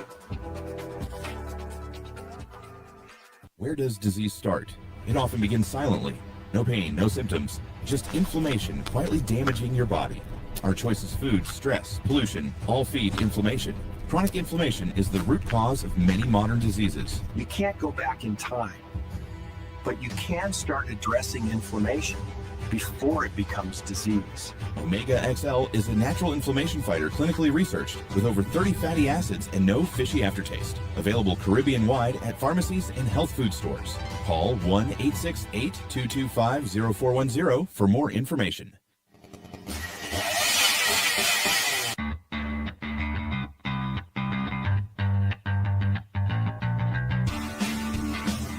Husqvarna, a global leader in outdoor power equipment, known for its high performance, durable and innovative products, tested and proven by generations of professionals. Full after sales and service support whenever you need it. Contact Provar Distributors Limited, 223-9438 to find a dealer near you.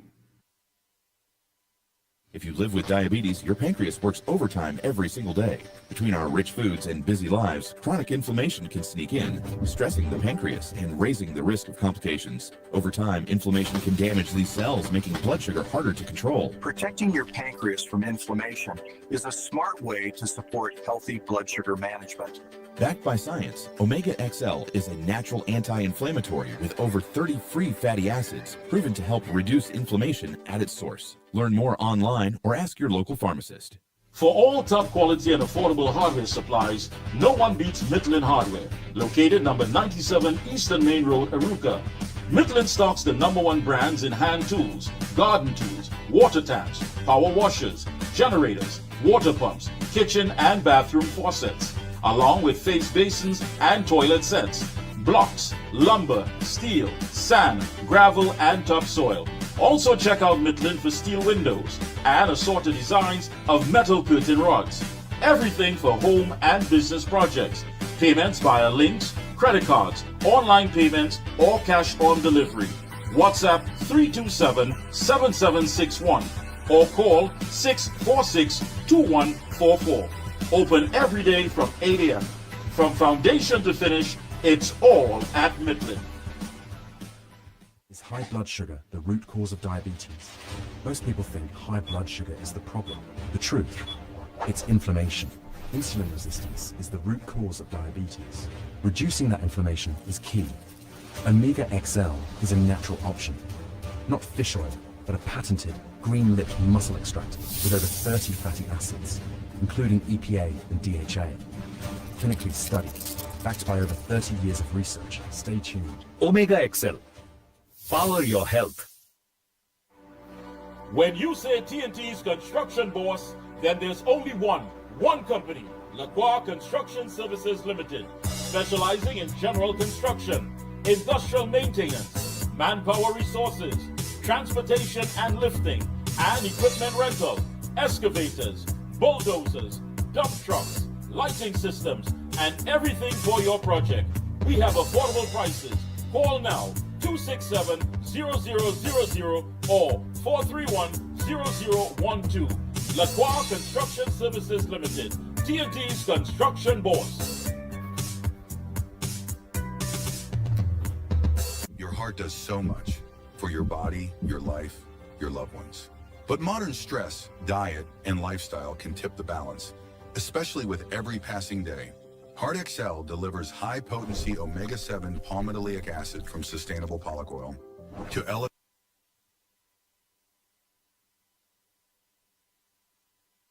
Yes, indeed. We are back. Looking on at the pictures there. Hey, don't forget, folks, Omega XL. Our bodies are under stress from environmental toxins to work stress to poor food choices and low nutrients in the food we eat. Our bodies are under a lot of stress, and all of these can lead to high inflammation levels, and excessive inflammation can lead to a large number of health problems that cause pain and damage to the body. Pick up your omega-3 fatty acids that help the body reduce inflammation. So pick up your bottle of Omega XL today. Hey, the lines are open. Let me open the lines. We were supposed to get in touch with the minister in the Ministry of Housing, Senator the Honorable Philip Alexander, but he says he's conducting a Stand Your Ground conference at Queen's Hall. And he does apologize, but the lines are still open. We're going to get him in here. So the lines are open, 225-9790, 225-9790. And for those of you wanting to make a WhatsApp call, 494-0938, 494-0938. Get it on the inside. As you can see, put it up again there, Master Control. It was quite a crowd down there, boy. And I know we have some footage too, so, everybody may have left look at people that came out. And those of you now joining us, perhaps you didn't hear the news, but the UNC Election Management Committee announced after 4 p.m. today, July 27th, 2025, that the Honorable Prime Minister Kamla Prasad Bisesa, SCMP, is the duly elected political leader unopposed for a new term. Yes.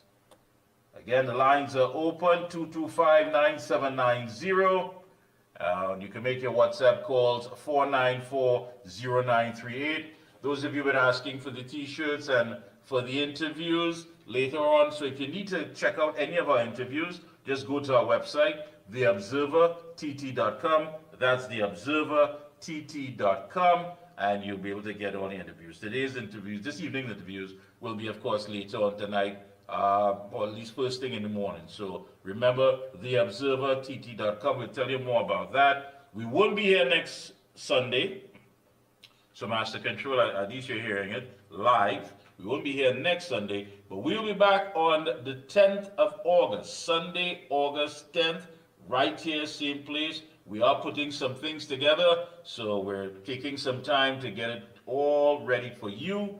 That's right, the Observer is moving up, up, up. Sky's the limit. So again, if you need to get more information, check out our website, theobservertt.com, and you get the info. The lines are open. Want to hear from you on the outside, 225-9790. And for you who want to make the WhatsApp call, 494-0938. This evening you heard from the Minister of Foreign and CARICOM Affairs, the Honorable Sean Sobers, political analyst, Dr. Indira Ramprasad, very interesting. She had quite a lot to say. And of course, you just heard from the Minister of Agriculture, Land and Fisheries, Senator the Honorable Ravi Ratiram. So a lot is taking place. And again, I think the importance here is having the Observer and programs like this that is going to bring to you the real information. I mean, if you listen to some people weighing in on the entire geopolitical issue and our diplomatic status, they're telling you that, oh, Trinidad, they don't want us anymore. People don't want us there. They're doing everything to keep us out of their country. And so, no, I mean, You heard the minister himself talking about the fact that he's been in discussions with many of our regional and international leaders, all the stakeholders involved. He's also dealing with the issue with that UK visa that many people have been complaining about. He shed some light on the issue with Bermuda, sorry, Bermuda and what have you. So quite interesting. So yeah, still getting over kind of rough little the dust and what have you in the air. But the sinus is well and ready to go. So folks, again, 225-9790 and 494-0938. You can weigh in on the issue. And again, we will be back here on the 10th of August. That's Sunday, August 10th. And we're going to be bringing you some serious information. So you don't want to miss that. And again, the Honorable Kamala Prasad Visesa, Prime Minister, SCMP, unopposed, and again, serving in the capacity as political leader of the United National Congress. Does it come as a surprise to you? I mean, does it come, you know, many people were saying that I don't think anybody would even try to entertain the thought of putting their hat in the ring or, you know, going up there and opposing her. My thing was, there were so many people who had so much to say. How come they didn't, this was their golden opportunity, man. So, you know, I found it strange. Good evening. All right, we missed that one. 225-9790. 225-97. Yes. Hello? Oh, boy. Try it again. If not, you can make a WhatsApp call or try the 225-9790. Master Control, I hope we don't have an issue with the lines. Those of you. But did it come as a surprise to you? I mean, you know, people were like, well, nobody, as the Prime Minister, nobody in that thing to go and put herself there. But so many people waited on the fact that, you know, she was this, she was that, she was, it's time that she pack up and go. But this was the time, and she said it at a Monday night report. She said, made it quite clear on stage. You want it? Come fit. And nobody showed up. There were no takers. So, I mean, you know, I think there are people who would have understood when it was said to them, look, listen, man, all right, let me try this different here. Hello? Yeah, good evening. Yes, hello? Is this the Observer? Yes, it is. I'd like to get in on the program. You're on the program. Go ahead. Well, Mikey. Yes. Yeah, I have a little problem, and I know this is concerning problem right now. What happened? The wife is having a little problem with her old age pension to start getting it. I don't know if there's a number I could get on to someone who I could speak to concerning that. All right, and that's a health issue? No. It's not a health issue. What happened, she did some traveling. And what happened, on the passport doesn't have the date, on the stamp that she returned back. So the officer, the pension office is insisting that we have to get the date that she traveled. But we are having a problem on that. All right. Here what? Yeah, that's immigration division, so that would be an issue. Was that Control? What's that? She has to go down to the immigration division. Where is that? That's in Port of Spain or Richmond Street. Okay, but do you have a number for them there? Here what? Give me a call after 10 a.m. tomorrow. Just give me a WhatsApp call or call me direct, 494-0938. Okay, good, I'll do that. Thank you. Thank you so much. Appreciate that. All right, I am looking at a issue here, which is quite interesting. Yes, good evening. Hello. Yeah, you're live. Mikey? Yes, I'm here. Mikey here. Go ahead. Bob, I want to find out something, and you might be the man to tell me this. In a scenario, let me just say, one of these, for some reason, there was the internal election for the political leader. If the political leader was changed, right? What would happen with the present prime ministership? That the new political leader would go in that position, or how does the constitution handle that? Yeah, but that wouldn't affect the prime ministership, you know. This is a party. This is a party election. All right. So the party has its own constitution. Okay. Right. So that person would just go in and will be in the capacity of political leader of the United National Congress. Right. And what The prime minister would still remain the prime minister. Oh, okay. All right, and I'm glad you clarified that further. Is that why you didn't put your nomination in? Maybe next time. But I noticed we had a lot of detractors and a lot of people who had problems with the leadership of the UNC, and for the last year, and I noticed none of them put up their name for this one. I thought I was so surprised. They had so much to say. I mean, you had people who made videos and were criticizing and was harsh with their comments.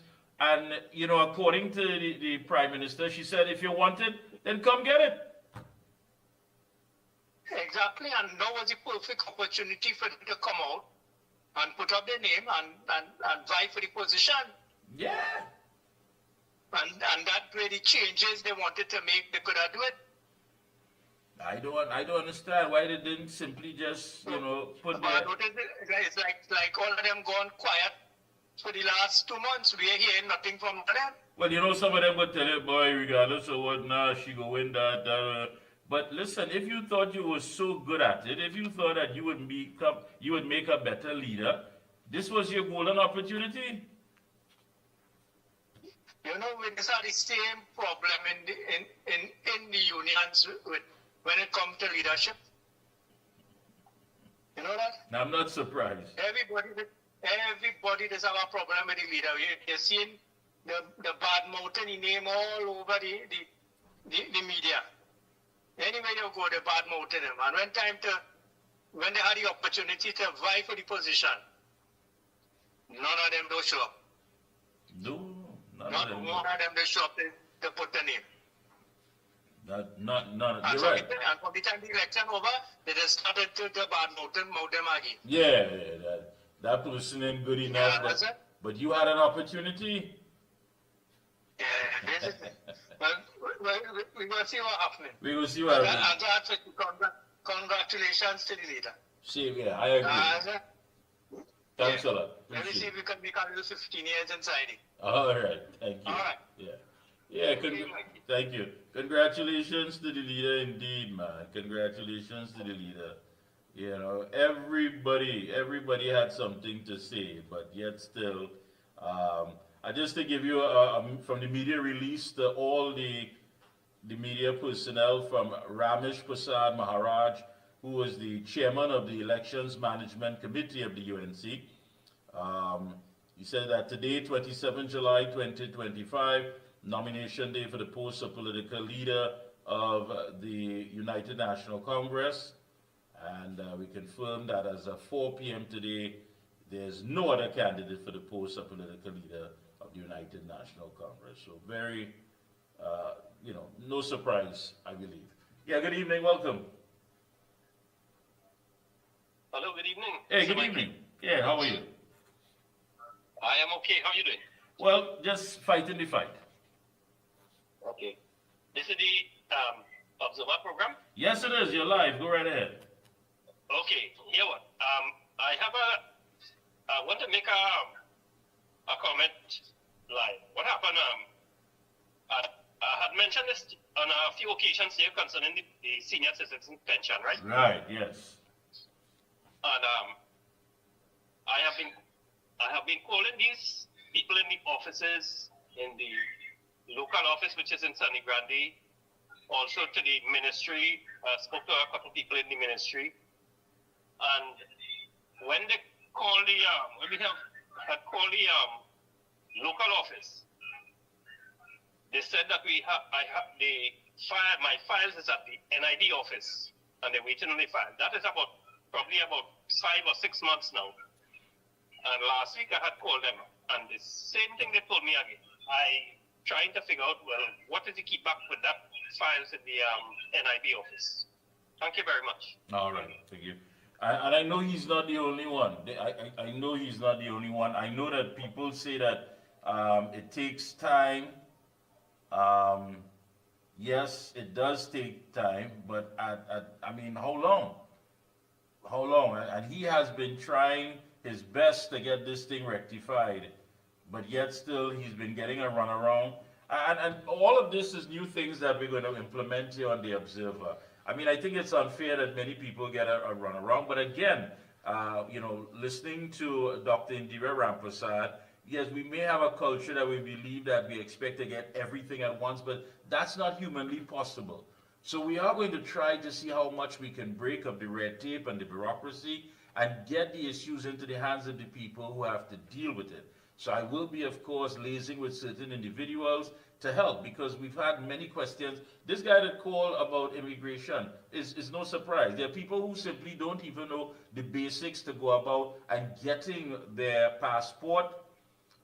You know, they don't know where to go. There are certain questions that they like answered, what have you. There are married couples, people who are married to individuals who are not born citizens of Trinidad and Tobago, but they do have their resident status over the time, and they want to know exactly things that they can do and, you know, what channels and what have you. So we are going to try our best to assist you and cut through the red tape. That's going to be one of our segments, cutting through the red tape and giving the information that you need and the questions that you want answered to you. So please, as I said, on August 10th, we will be back here, God willing, and we will be having some new segments to assist you and try to see how best we could change this culture of people who believe that it's their God-given right to have things and to have access to things, when in fact it is meant for all of us as tax-paying citizens. So it's not going to be easy,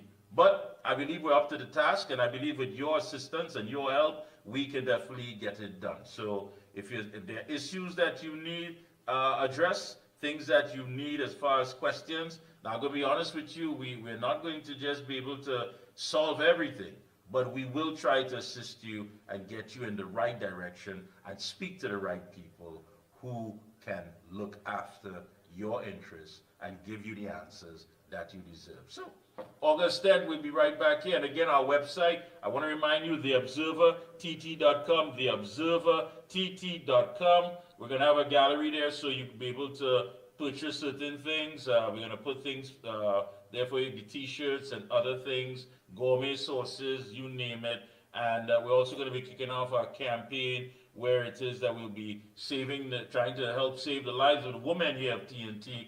Too many of them are being abused, and we're losing too many of our women here in Trinidad and Tobago due to violence. So we will try, of course, to deal with that. Let me just take this last call. Yes, good evening, sir. Welcome.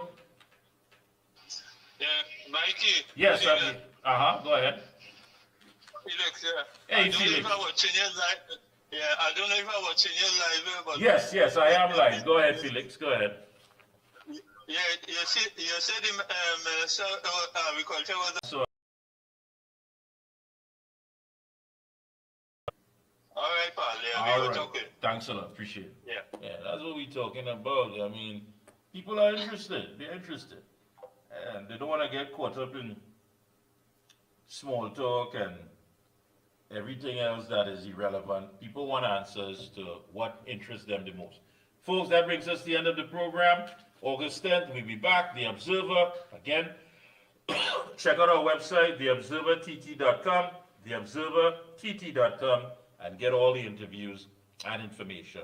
Until then, we are out of here.